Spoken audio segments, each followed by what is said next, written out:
ladies and gentlemen, to the podcast 34. Today we will be discussing some good topics, some bad topics, and just topics around the world. And these are going to be controversial topics. And your host, like always, Lil Jerk 34, Jared Hargrove. Thank you. So I know this is kind of different from the last couple of times, but we have the WUF Lil Jerk 34 channel right up here and everything. So yeah, we're gonna be showing pictures, videos, everything on there.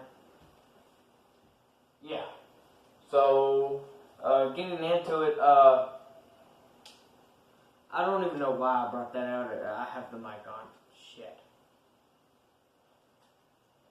Sorry, I'm wired up and I forgot.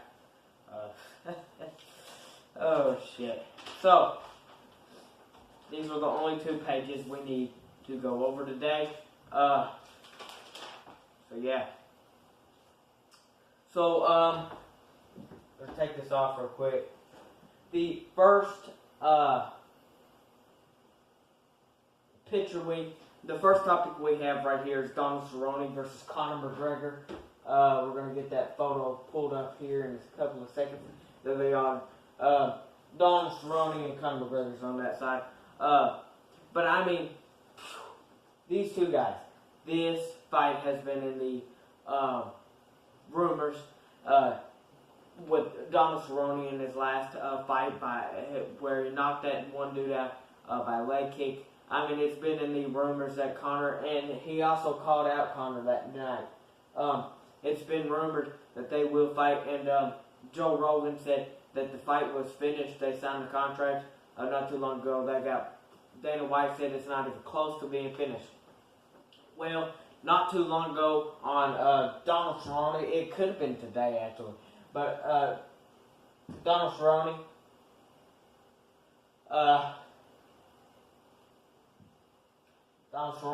he posted on his Instagram a photo of this was the last photo I seen on there.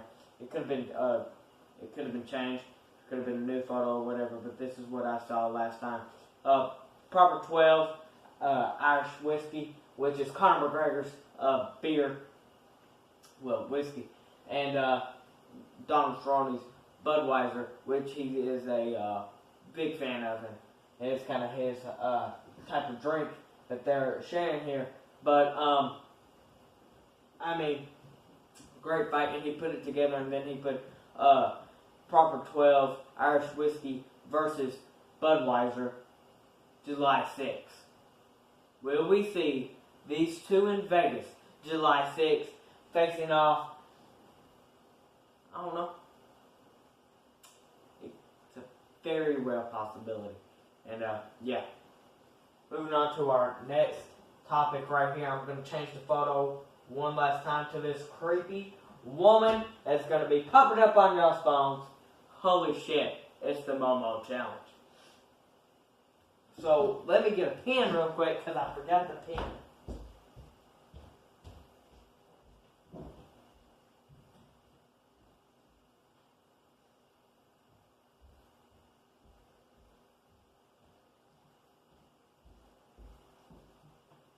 Maybe that'll help.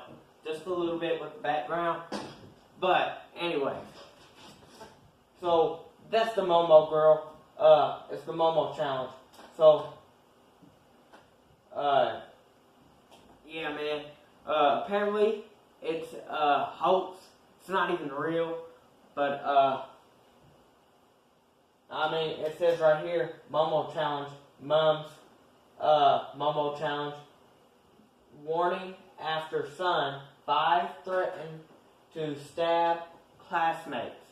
5-year-old threatening to stab classmates over this fake picture. I mean, this fake challenge. And, I mean, it's crazy. It's that face, it's not even a real person. I'm trying. Okay.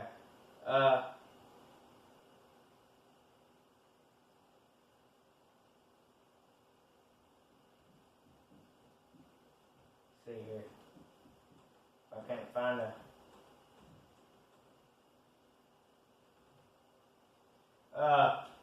So when I saw this photo, right here, it's a teenager who starts a messaging app called WhatsApp. A person posing as Momo will give the users challenges and dares to do, and they are seriously dangerous. But that's the rumor that's going around. And as you can see here, here's one of the teenagers, I think. This is an Instagram photo, but that is what they're seeing. It is called an eagle girl or something like that. It's got eagle feet.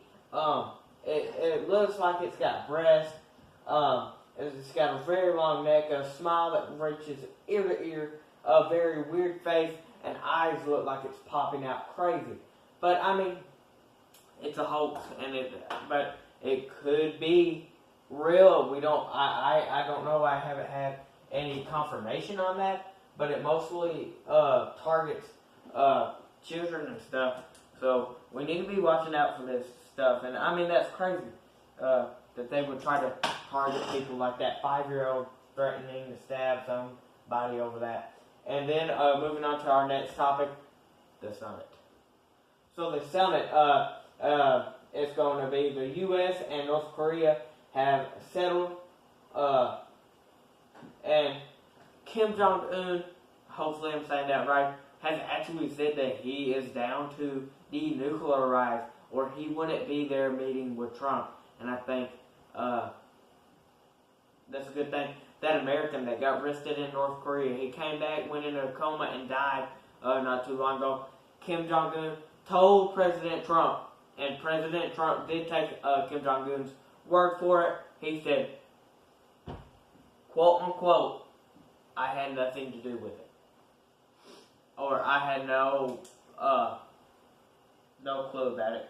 So, I mean, that's a big topic right there, and that's the second time I'm pretty sure they met up, and yeah.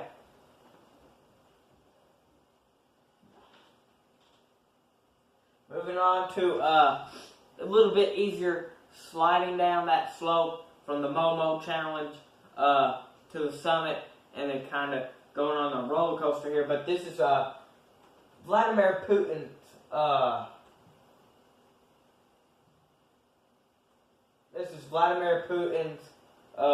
the president of Russia. This is his judo video. This was posted not too long ago, I'm pretty sure.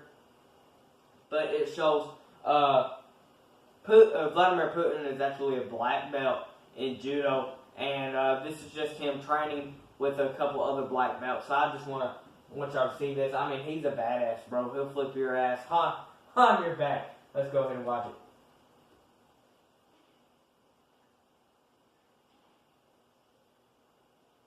Look at that. He's just grabbing these guys. That is a president right there, flipping the shit out of somebody. Ready? Right here. Oh, he couldn't get him up that time. That's a big man, though. That video is very interesting, and I just want y'all to watch that. I mean, Putin is a black belt in judo, and that shit's crazy, man. Our next topic is talking about Jon Jones' drug test findings. There was 3 negative testings ahead of UFC 235 against Anthony Smith for the light heavyweight title, but 2 tests tested positive for 40 picograms of M3 metabolite. This is what he had last time when he fought Alexander Gustafsson. Hopefully I'm saying that right. When he faced him, he had, I think, 120, something like that, picograms in him. And they went ahead and moved the venue, and that match still happened. Now he's the lightweight heavyweight champion But these two, he said it could last in them for, I think he said 30 years, so, or 7 or something like that. But that's something that we need to look at, and doctors have cleared him to fight, and they said that it will have no effect on the match or his performance. He needs to stay clean, man, or we're going to be missing out on a bunch of fights. And, so yeah. Next up, we're going to go right back downhill from that little back on the roller coaster, going right back up over. Right back over and down. So this is about baby abortion. Governor of Virginia interview. And I mean, you can find this on the fucking internet, but I mean, it's driving me insane, bro. They are taking babies after mothers have just gave birth. They're taking them in the back. They're going up to the mothers. They're saying, "All right, your child is sorry, but he's dead." They go back. They put him in a van. They put him on an airplane. They chop him up. They sell the skin, the organs. They sell everything. They sell it. And when they sell it, they're getting billions, millions of dollars off of it. And I mean, it's crazy what they're doing here. But this is the Virginia governor's abortion comments. So we're going to go ahead and take a short look at this. So yeah. Here we go. Make sure I turn this up because I need y'all to hear this, man. Need y'all to hear this, man. Talk about this shit. Here we go. Committee hearing yesterday when Fairfax County Delegate Kathy Tran made her case for lifting restrictions on third trimester abortions as well as other restrictions now in place.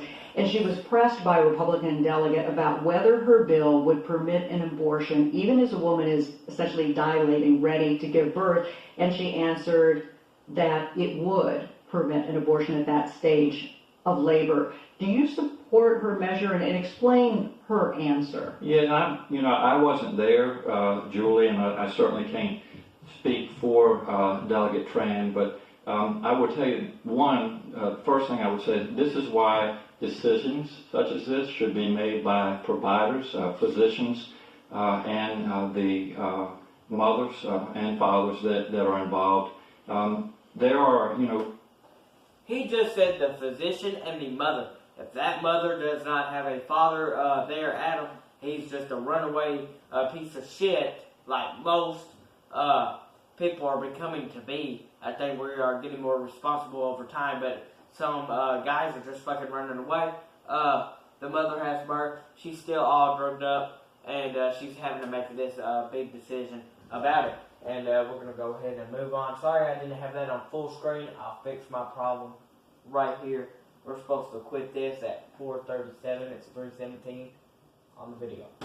When we talk about third trimester abortions, these are done with the consent of obviously the mother, with the consent of the physician, more than one physician, by the way. And it's done in cases where there may be severe deformities, there may be a fetus that's non-viable. So in this particular example, if a mother is in labor, I can tell you exactly what would happen. The infant would be delivered. The infant would be kept comfortable. The infant would be resuscitated if that's what the mother and the family desired. And then a discussion would ensue between the physicians and the mother. So I think this was really blown out of proportion. But again, we want the government not to be involved in these types of decisions. We want the decision to be made by the mothers and their providers. And this is why, Julie, that legislators, most of whom are men, by the way, shouldn't be telling a woman what she should and shouldn't be doing with her body. And do you?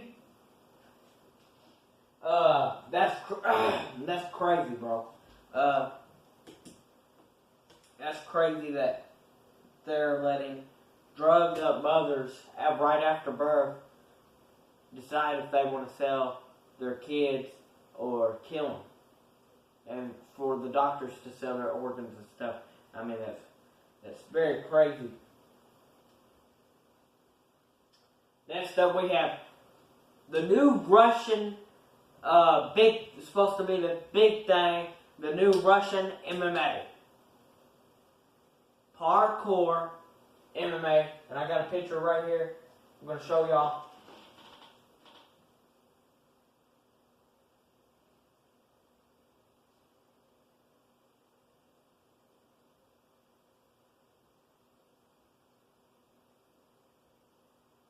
Got a picture pulled up right here. I'm going to show y'all. There it is right here. So, I'm going to get up real quick. There's this thing being held up by a rope. It's a big old ball. There's a bunch of things right, there's padding right there. But when you have padding like that, and you're up on these high areas, if they push you down, or you're going straight down, and especially if they got pretty sharp corners on them, if your face hits that, there's going to be some especially if it hits you in the eye, there's going to be bad things happening. Also, this is a very crazy type of fighting. I mean, they're jumping everywhere. There's a team of 2 on both sides. Usually it's white, black, red versus blue, whatever. In this case, it's red versus blue team. There's 2 people on each side of the teams. Then, if your teammate gets tapped out or knocked out, then it's a 2-on-1 situation. It's you against 2 others looking to beat your ass. There's 1 minute, 3 rounds. 1 minute each 3 rounds. And probably when they add championships, it's going to be 1 minute, 5 rounds. That's 5 minutes of hell pretty much. Especially if your partner gets tapped out in the very first round. That's going to be 4 minutes of hell, unless you just like, alright, fuck this shit, I'm tapping out. That's crazy, but I mean, they're going to do what they want. And we're going to move on to the UFC 235, which is this weekend on Saturday. We're going to move on to this. Here we have our 2 title fights, John Jones versus Anthony Smith, Tyron Woodley versus Kamaru Usman. Let's get it up here. March 2nd, Saturday on pay-per-view. You'll be able to see, I'm pretty sure, the prelims on ESPN, Sports, News, whatever the hell you want to call it. But you'll be able to see the prelims on there. UFC 235 predictions, and here we go. The early prelim card. I have Polonia winning, Marlon winning, Gina winning, Edmund winning. Then moving on to the preliminary card. We have Mickey Gall versus Diego Sanchez. Man, I had Diego Sanchez down, but I went ahead and said Mickey Gall. But I'm going to change that right now and put it back to Diego. I think Diego is going to win, bro. I've triple guessed myself going back to Diego. We have Sang, whatever you want to say, Avent, Sabat, and then moving on to our main card, I have Cody, Welly. Man, this is going to be a big fight. I think it's even bigger than these 2 people. We have the 18-0 Ben Askren, the wrestler, All-American wrestler, 18-0 Ben Askren versus Robbie motherfucking Lawler, the veteran of the sport, the power puncher. This is going to be a wrestler versus a puncher. I had Robbie because I didn't know who Ben Askren was. I hooked up Ben Askren. I watched a couple of videos. I am set on Ben Askren winning that fight. I think he's going to rattle this dude. It's a classic striker versus wrestler. The striker is not going to throw any punches because he's waiting to defend a takedown. When the wrestler gets a hold of you, he's not letting go. We've seen that. We've seen what Ben Askren can do. We've seen what Robbie can do on the feet. I don't think Ben Askren's going to stand up with them. I think Ben Askren's going to take him to the ground, look for a finish, and it's going to be over. Moving on to the main events right here, we have Tyron Woodley versus Usman. And I have Tyron Woodley successfully defending his title against Usman.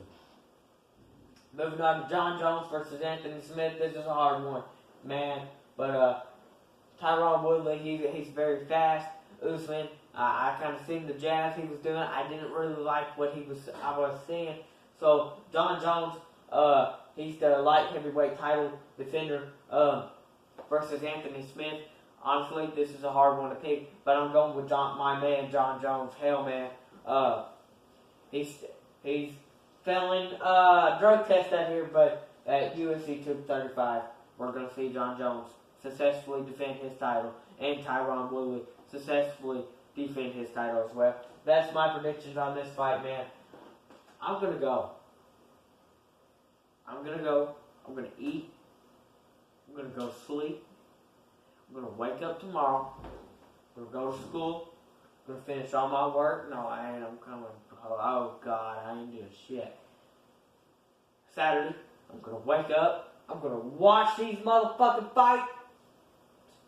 And I'm going to bitch myself out, man.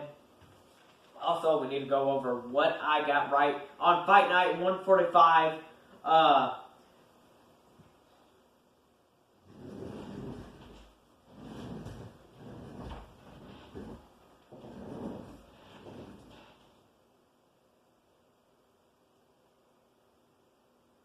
having to hide myself right now. I'm so embarrassed. I missed the very first one, man.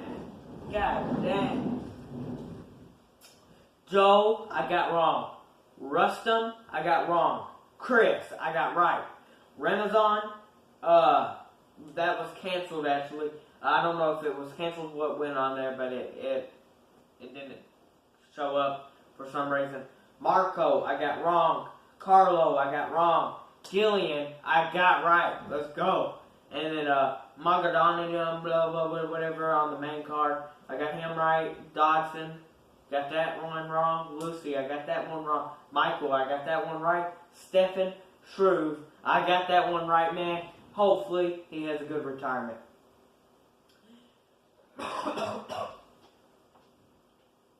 And Thiago Santos coming out on top for the main event. I got that one right as well. Thank y'all. This is Podcast 34, Show 3. Hopefully y'all come in and leave a like down below. Comment, subscribe.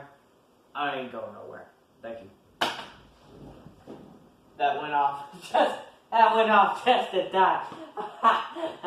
Subscribe, hit the like, comment, whatever you can do.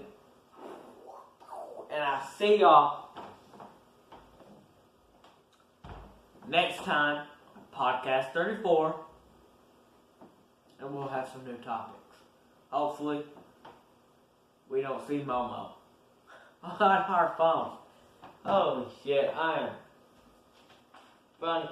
Hopefully that Donald Cerrone versus Conor McGregor fight happens. But till then, we may never know. I'll be back here to show off my UFC 235 predictions. And I'll have new topics for you. Thank y'all for coming out tonight and watching this video. God bless.